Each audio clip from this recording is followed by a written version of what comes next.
Hello viewers, আসসালামু আলাইকুম। আজকে আমরা দেখব নেতিবাচক চুক্তি পালন করার জন্য নিষেধাজ্ঞা। নেতিবাচক চুক্তি পালন করার জন্য নিষেধাজ্ঞা সুনির্দিষ্ট প্রতিকার আইনের 57 ধারা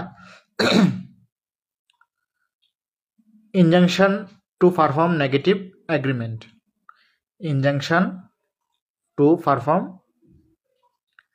নেগেটিভ এগ্রিমেন্ট, যেখানে আদালত সূচক চুক্তির সুনির্দিষ্ট কার্য সম্পাদনে বাধ্য করতে পারে না। সূচক চুক্তি আদালত যদি সূচক চুক্তির সুনির্দিষ্ট কার্য সম্পাদন করতে বাধ্য করতে পারে না, সেখানে আদালত সূচক কার্য সম্পাদনে নিষেধাজ্ঞা মঞ্জুর করতে পারে।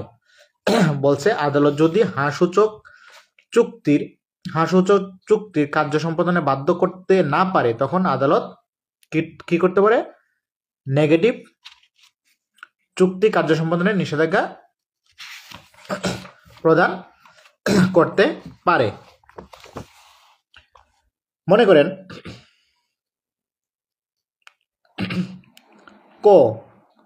ক এর সাথে 12 মাসের জন্য থিয়েটারে গান গাওয়ার এবং অন্য কোনো জনসমাগম স্থানে গান না গাওয়ার জন্য চুক্তিবদ্ধ হন। মনে করেন একজন শিল্পী, সে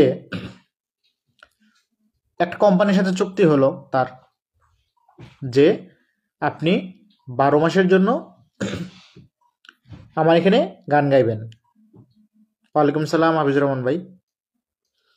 12 মাসের জন্য আমার কোম্পানির আন্ডারে যত স্টেজ শো হবে বা যত প্রোগ্রাম হবে, সেখানে আপনি গান গাইবেন, অন্য কোনো পাবলিক প্লেসে আপনি গান গাইতে পারবেন না। এই ব্যাপারে চুক্তি হলো। গান গাওয়া সংক্রান্ত চুক্তি সুনির্দিষ্ট বলবৎ করতে পারে না। যে শিল্পী আছে সে কি করতে, তার কথা রাখতে পারে না, কিন্তু খকে অন্য কোনো জনসমাগম স্থানে গান গাওয়া থেকে বিরত রাখার জন্য ইনজাংশন পেতে পারে। বলছে যে শিল্পী যদি আমার এখানে গান না গাইতে পারে, যাতে অন্য কোনো জায়গায় গান না গাইতে পারে সে ব্যবস্থা আপনি করে দেন, সেই রকম একটা আপনি আদেশ দিয়ে দেন। এটাই বলছে যে যদি সূচক চুক্তি সুনির্দিষ্ট কার্য সম্পাদন না করতে পারে, তখন কি করতে পারে? নেতিবাচক নিষেধাজ্ঞা দিতে পারে। এর সাথে আমরা একটু দেখি 57 ধারা দেখলাম, আমরা দেখি কোন মামলায় কত টাকা কোর্ট ফি দিতে হয়, মানে কোন মামলায় কোন ধরনের কোর্ট ফি দিতে হয়। আমরা জানি সুনির্দিষ্ট প্রতিকার আইনের অর্থের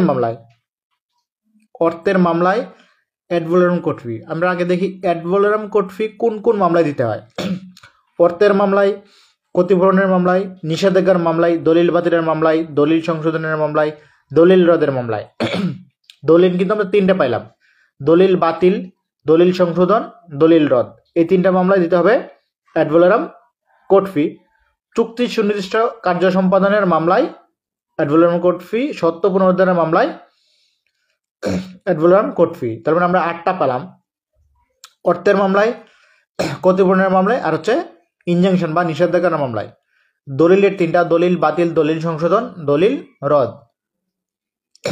চুক্তি সুনির্দিষ্ট কার্য সম্পাদন, তারপরে হচ্ছে সত্য পুনরুদ্ধারের মামলা।